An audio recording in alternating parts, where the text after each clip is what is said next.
Sénégal, je voulais revenir quand même sur ce que vous disiez tout à l'heure, sur le fait que finalement les études démontraient qu'il n'y avait pas de sas de passage entre le salafisme et la violence, le passage à l'acte violent. Finalement, comment on peut comprendre la position des décideurs politiques aujourd'hui dans leur choix politique? On le voit par exemple sur la question de la loi contre... Alors, la loi réconfortant les principes républicains. Alors, c'est intéressant de voir qu'une loi comment dire, exercer une fonction d'ordre psychologique. On va réconforter, on va soulager, on va apporter du réconfort à des principes républicains. Mais bon, je passe cette petite boutade.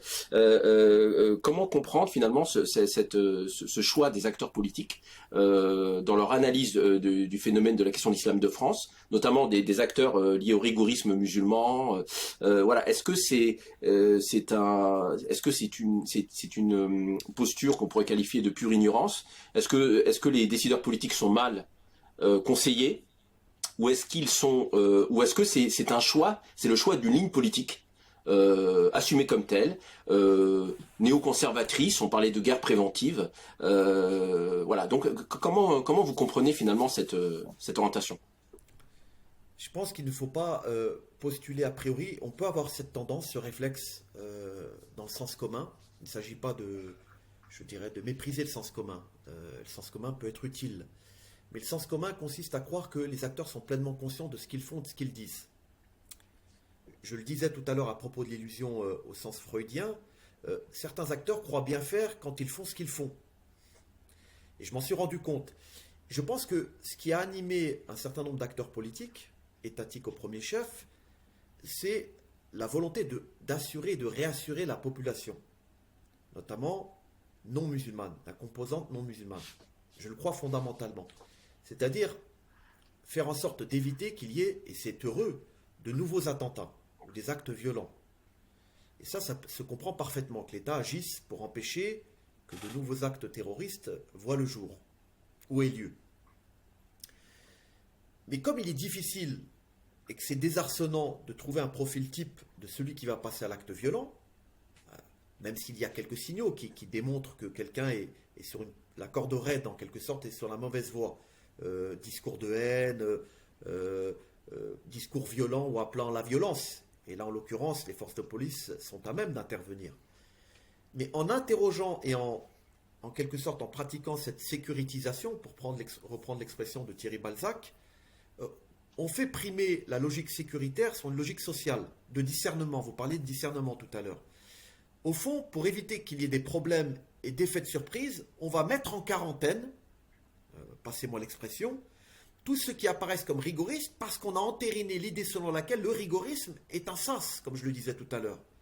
Donc il est plus facile pour l'État de mettre sous le microscope des acteurs rigoristes, en se disant que parmi ceux-là, il se trouvera sans doute des acteurs terroristes. Ce qui n'est pas faux d'ailleurs, qu'il peut y avoir parmi des rigoristes des acteurs terroristes. Mais ce faisant, ça s'est étendu. C'est-à-dire qu'on ne s'est pas simplement contenté dans cette loi, et c'est ce qui est l'effet pervers de cette loi, c'est que cette loi n'a pas suscité seulement l'ire des musulmans.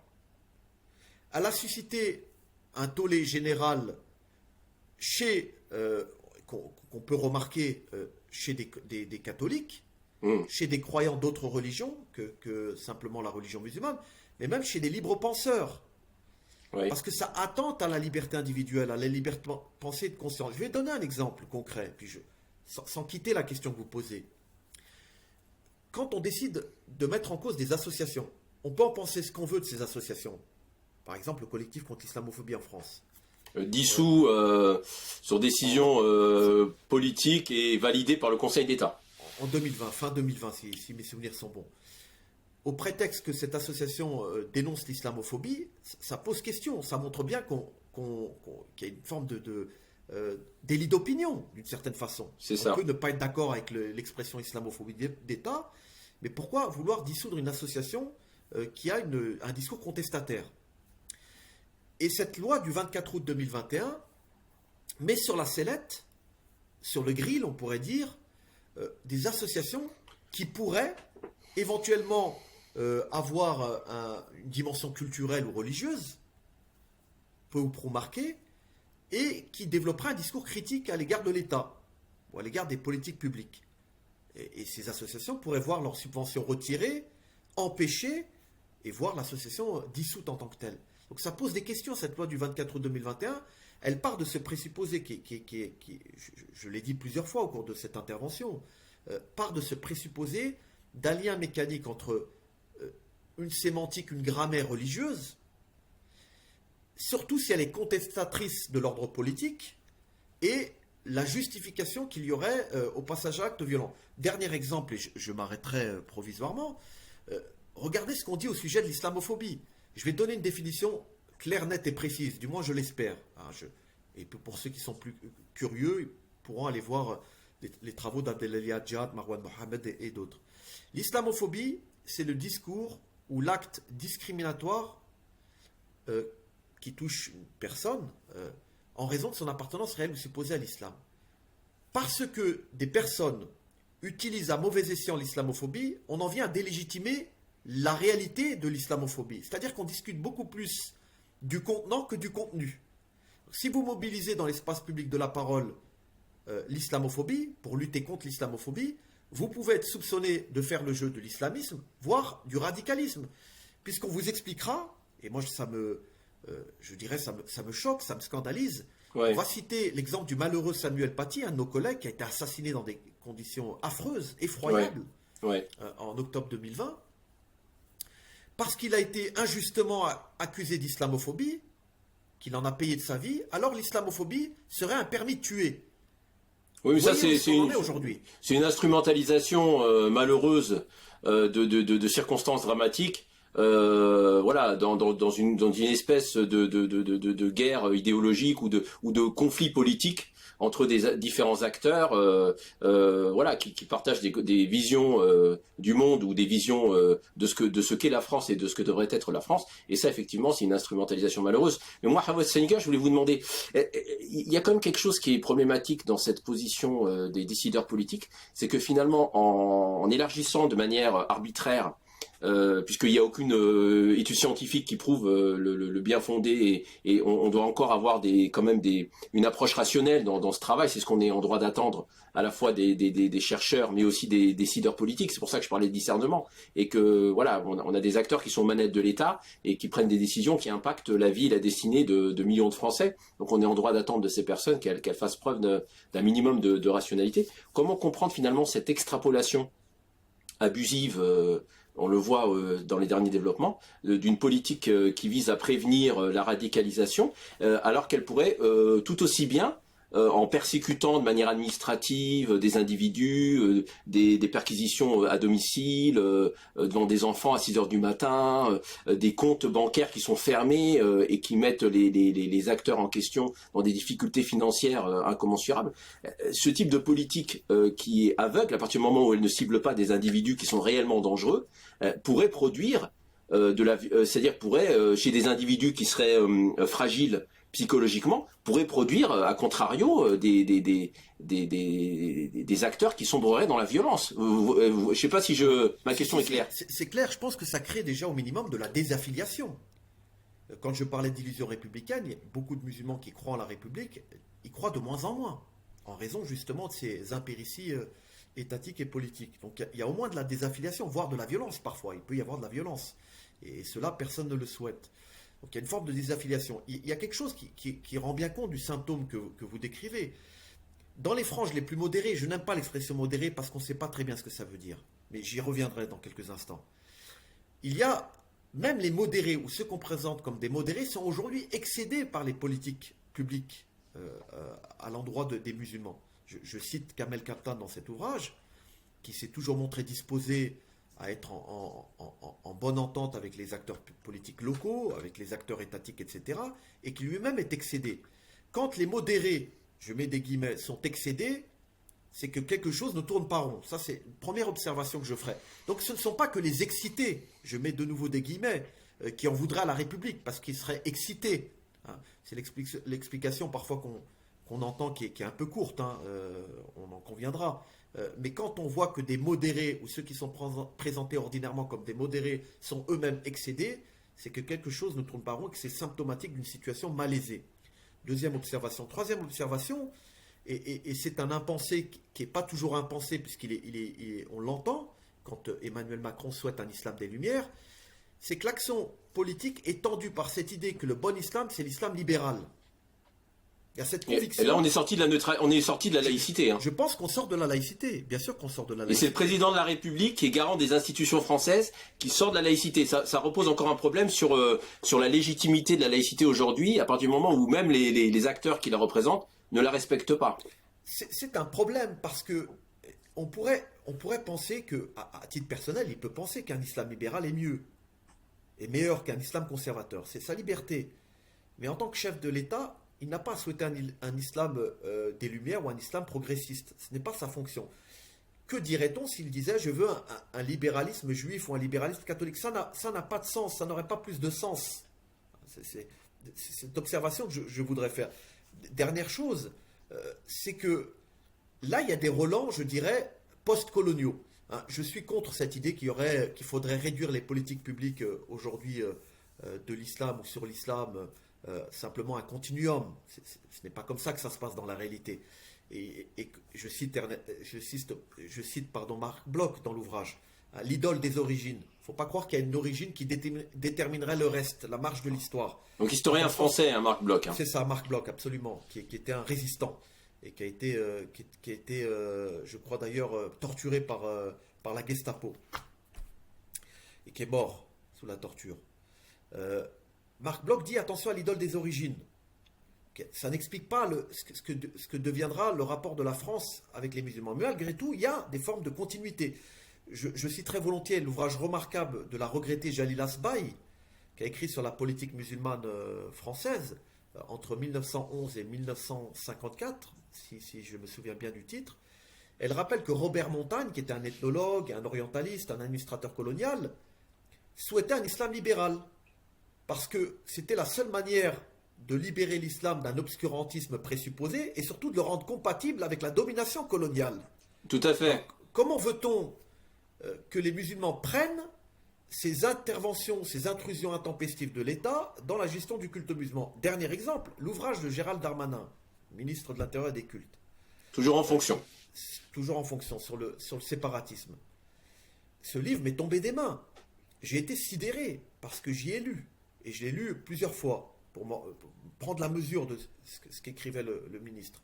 Il compare la situation des musulmans d'aujourd'hui, après 1905, je le rappelle, à la situation des juifs au début du 19e siècle, quand Napoléon convoquait le grand Sanhédrin pour lui imposer pour imposer aux juifs un certain nombre d'obligations, pour au moins judéophobes, au plus antisémites. Et l'on voudrait que les musulmans prennent cela en bonne part.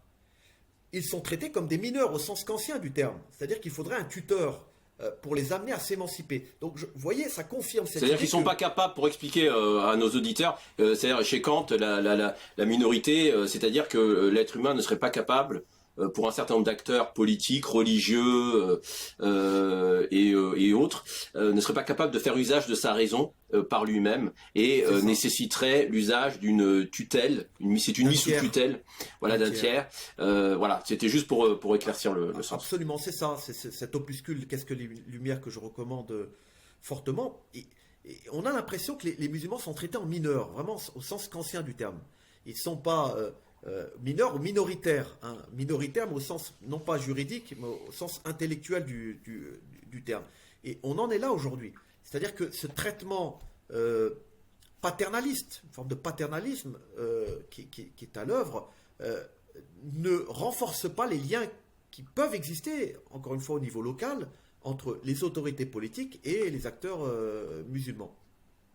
Alors, Hawa Seniger, vous parlez également des effets contre-productifs, donc de cette stigmatisation du rigorisme musulman. Alors, justement, quels sont selon vous ces effets contre-productifs? Et peut-être avant de nous expliquer quels sont ces effets, peut-être essayer de comprendre qu'est-ce que définit cette notion de rigorisme musulman? C'est quoi un rigoriste musulman? Et est-ce que, par exemple, un rigoriste musulman se distingue d'un conservateur musulman? Voilà. C'est une très bonne question que vous posez. Je vais essayer d'y répondre sans biaiser, mais sans prétendre pouvoir y répondre exhaustivement. Le rigoriste, je le définirais comme celui qui est attentif à la lettre de la religion ou des prescriptions, qui cherche à être en quelque sorte maximaliste dans la mise en pratique d'un certain nombre de recommandations, d'injonctions réelles ou présumées des textes fondateurs de l'islam, ou des ulama, hein, ou des savants de l'islam. Le rigoriste, je le définirais ainsi. Et ce rigoriste peut être rigoriste dans sa vie privée, tout en respectant par ailleurs la liberté de ceux qui ne s'inscriraient pas dans ce rigorisme. Je le dis encore une fois de manière non attentatoire ou non péjorative. Ou même dans la vie publique. Bien sûr. Il pourrait être rigoriste pour lui-même et ne pas imposer ça aux autres. Tout à fait. La définition que je donne du rigorisme, que je pourrais donner du rigorisme, mais que je donnerai également du conservateur que je vais définir, c'est s'appliquer à soi ce qu'on n'impose pas aux autres. Le conservateur, comme le nom l'indique, ou l'adjectif, ça peut être quelqu'un, un musulman conservateur, c'est quelqu'un qui cherche à conserver un socle de valeurs et de normes qu'il estime prééminent dans la conduite de sa vie quotidienne, privée et publique. Sur le plan des mœurs, par exemple, je dirais un certain nombre d'évitements. Il va éviter d'aller dans des assemblées ou dans des boîtes de nuit. Je caricature, hein, je donne quelques exemples. Quelqu'un qui va éviter de sortir avec des filles avant le mariage, etc. Donc ça, c'est une forme de conservatisme sur le plan des mœurs. Sur le plan de la famille, le conservateur parlera plus volontiers de complémentarité entre l'homme et la femme. Il ne parlera pas de stricte égalité. Ça ne veut pas dire là encore une fois, qu'il viole les dispositions du droit civil, mais que dans sa conception du monde partagée avec sa femme, quand c'est d'un commun accord, hein, évidemment, j'exclus les cas de violence faite à la femme, c'est l'idée qu'il y a une complémentarité. Donc ça, c'est une forme de conservatisme. Et une fois encore, on peut en penser ce qu'on veut, on peut en penser le plus grand mal. La question n'est pas là. La question fondamentale, encore une fois, dans notre cité, qui est un état de droit démocratique, ou pour paraphraser Habermas, le citoyen doit se sentir à la fois comme auteur et destinataire du droit, ce qui compte, c'est l'action. C'est le discours public. C'est quand ça devient attentatoire à la liberté des autres. Et l'État doit intervenir, la police doit intervenir. Mais le conservateur est quelqu'un qui cherchera, encore une fois, à conserver un certain nombre de valeurs et de normes pour lui-même, éventuellement pour sa famille, mais qui ne cherchera pas nécessairement à les imposer aux autres. Alors c'est quoi la différence? Parce que le rigoriste essaye d'avoir... Alors dans le mot rigorisme, ce qui est intéressant, c'est qu'il y a le mot de rigueur. Oui. C'est un mot que les libéraux affectionnent particulièrement, mais dans un autre contexte. Mais quelle est la différence? Est-ce que le rigoriste serait un intégraliste, c'est-à-dire postulerait une application intégrale de l'islam, et le conservateur serait sélectif, serait dans une approche parcellaire, c'est-à-dire ce serait seulement un certain nombre d'éléments qu'il sélectionnerait et donc les mettrait de côté les autres valeurs? Est-ce que c'est ça ou est-ce que c'est autre chose? Je dirais ça, c'est-à-dire que je marche vraiment sur des œufs parce que c'est un terrain compliqué, la question des définitions. Mais disons que le rigoriste serait plus maximaliste qu'un conservateur. Mais l'intégralisme les lie en quelque sorte, parce que même chez le conservateur, l'intégralisme, c'est l'idée que la religion informe votre vie privée, votre vie publique. Ensuite, il y a des modalités minimalistes ou maximalistes. Dominique Avon utilise l'expression transigeant ou intransigeant. On peut reprendre ces catégories. L'intégraliste intransigeant, c'est celui qui ne veut pas transiger sur les normes et que s'il ne peut pas les imposer à la collectivité, se repliera dans son précaré. L'intégraliste transigentiste ou transigeant, lui, sera dans une vision du monde marquée par le sceau de l'intégralisme, mais qui transige sur un certain nombre de normes ou de valeurs pour faire communauté avec les autres. C'est-à-dire qu'il accepte des interactions avec les sociétaires. Par exemple, je vais donner, ça me vient à l'esprit. On sait que chez certains rigoristes, serrer la main à une femme pour un homme, c'est interdit, comme le fait d'une femme rigoriste qui refuserait de serrer la main à un homme. Chez un conservateur, cela pose moins de problèmes. C'est-à-dire qu'on peut très bien serrer la main à une femme quand on a un homme, ou une femme musulmane, quand c'est un homme, elle peut lui serrer la main. Le rigoriste est plus maximaliste. Ce qui les distinguerait, et je le dis encore une fois avec beaucoup de modestie et de prudence, c'est que d'un côté, il y a une forme de minimalisme ou de transigentisme avec les règles classiques de la modernité ou de la vie en société, dans une société moderne, sécularisée, alors que chez le rigoriste, il y a une forme de maximalisme et d'évitement de tout ce qui pourrait donner lieu à des formes de compromis attentatoires à une forme de représentation de l'intégrité religieuse. Alors maintenant, alors quels sont les effets maintenant? Quels sont les effets de ce discours contre-productif sur les rigoristes musulmans? Parce que si je dis le rigorisme musulman, je vais définir une espèce de notion, donc ça reste un peu abstrait. Là, on parle de choses qui impactent la vie de citoyens français. Donc voilà, quels sont ces effets contre-productifs sur les rigoristes musulmans de cette politique? Les rigoristes musulmans, quand cette politique se déploie, sont convaincus, finalement, que leur posture de méfiance, voire d'hostilité à l'égard des institutions de la République, a des raisons objectives, ou ont des raisons objectives. Ça les confirme ou ça les conforte dans cette forme de retraite ou de sécession par rapport au reste de la société. C'était déjà le cas, par option existentielle. Hein. Je le disais il y a quelques instants, il n'y a pas de contradiction. C'est-à-dire qu'un rigoriste peut être respectueux de la loi tout en étant dans une forme d'entre-soi, une forme d'identité communautaire maximale ou maximaliste. Mais ce discours de stigmatisation à l'égard de rigoristes qui respectent la loi et qui dénoncent la violence terroriste crée non pas simplement une confirmation de cette sécession qui pouvait déjà avoir lieu, mais va lier des musulmans entre guillemets modérés ou moins rigoristes ou moins conservateurs à ces acteurs dits rigoristes. Il y a une forme de, vous voyez, d'identité. En fait, il y a une contradiction. L'État se retrouve face à une contradiction. Il veut émanciper les individus, il ne reconnaît en principe que des individus et non pas des communautés, mais en dénonçant l'usage, le recours à l'islamophobie ou en dénonçant une forme de rigorisme, il crée cette identité communautaire qu'il refuse, ou qu'il rejette, ou qu'il condamne. Tel est le paradoxe devant lequel nous nous trouvons tous individuellement et collectivement. Les rigoristes n'ont de cesse de dénoncer le terrorisme, mais ils sont renvoyés à une forme de complicité avec le terrorisme. Ça les renforce dans leur défiance par rapport au reste de la société. Et ensuite, ils sont rejoints peu ou prou par des musulmans ordinaires qui trouvent que cette situation est inacceptable, car bien que n'acceptant pas pour eux-mêmes le rigorisme, trouvent anormal que des rigoristes musulmans soient montrés du doigt de cette façon. D'autant plus, et ça c'est un point que je rajouterai, que c'est surtout le rigorisme musulman qui est pointé du doigt. Je rappelle, je suis contre a priori les dissolutions d'associations, sauf s'il y a vraiment velléité d'en découdre avec la République ou passer à l'acte violent. Donnons l'exemple de Civitas, qui était cette organisation catholique traditionnaliste. Si vous prenez le temps d'aller sur le site, vous verrez que cette association réclame ni plus ni moins que l'abolition de la République laïque, pour un retour à la royauté. Est-ce que cette association est l'objet ou a fait l'objet d'une célérité répressive de l'État? Je ne crois pas. Pourquoi? Parce qu'on estime que Civitas, ou le catholicisme intégraliste intransigeant ou traditionnaliste, ne nourrit pas des bataillons violents. Et donc, une nouvelle contradiction, c'est qu'on prétend que ce ne sont pas que les terroristes que l'État combat, alors que ceux que l'on combat, c'est ceux que l'on présuppose être des complices du terrorisme, en l'occurrence des musulmans rigoristes. Et tout cela mis bout à bout crée ce sentiment de deux poids deux mesures, et on le sait en philosophie morale.